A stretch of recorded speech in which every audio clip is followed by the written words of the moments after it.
एक रोटी वाले का वाकया मैंने आपको सुनाना है और ये बड़े ही मशहूर व मारूफ बुजुर्ग से मंसूब वाकया है। हज़रत अबू बुर्दा रदी अल्लाह तआला अन्हु रावी हैं कि हज़रत अबू मूसा अशअरी रदी अल्लाह तआला अन्हु की जब वफ़ात का वक्त करीब आया तो उन्होंने अपने बेटों से कहा कि ए बेटो, रोटी वाले को याद रखना। फिर ये वाकया खुद ही बयान किया कि वो रोटी वाला कौन था।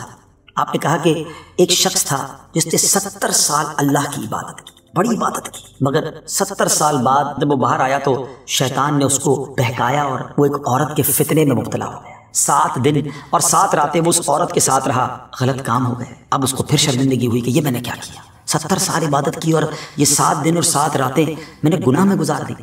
बड़ा शर्मिंदा, बड़ा नादिम, कदम कदम पर सजदे करता जाता, तौबा करता जाता। अब चलते चलते चलते एक मुसाफिर खाने में पहुंचा तो वहाँ 12 मिस्कीन लोग पड़े हुए थे, लेटे हुए थे। इसने भी जगह बनाई और उनके दरमियान जाकर खुद भी गिर कर सो गए। अब रात में एक शख्स आया जो इनको खाना दिया करता था, रोटी दिया करता था। एक एक करके 12 रोटियां लेकर आया तो उसको पता था यहाँ 12 मिस्कीन रहते हैं। एक एक करके सबको रोटी देने लगा। वो शख्स जो यहाँ आकर अचानक बीच में आकर लेटा था उसको भी वो मिस्कीन समझा और उसको भी रोटी दे दी। लेकिन जाहिर है कि अगर तरतीब से रोटी देते देते आगे आए तो आखिरी नंबर वाले को रोटी ना मिली, क्योंकि ये तो 13 हो चुके थे।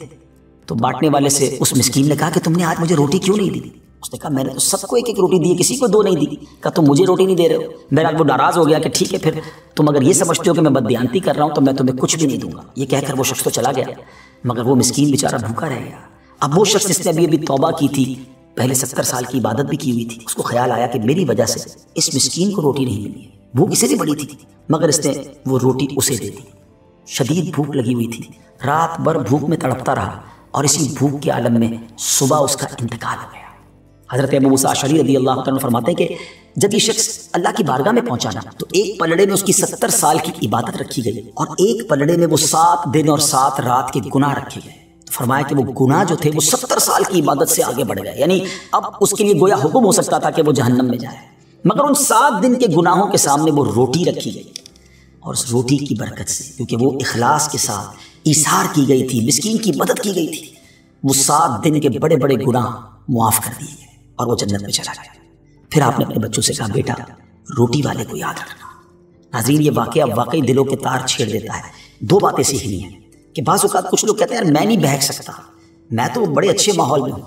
नहीं जनाब, शैतान ने बड़ों बड़ों को बहका दिया है। हमें अपनी सोहबतें अच्छी करनी होगी, अल्लाह करीम से शैतान के मुकाबले में पनाह मांगनी होगी और अपने आप से डरते रहना होगा कि नहीं, मैं भी गुनाहों में मुब्तला हो सकता हूँ, मुझसे भी कोई बड़ा गुनाह कहीं ना हो जाए। तौबा करते रहें, डरते रहें, खौफ रखें और अच्छी सोहबत अपनाएं।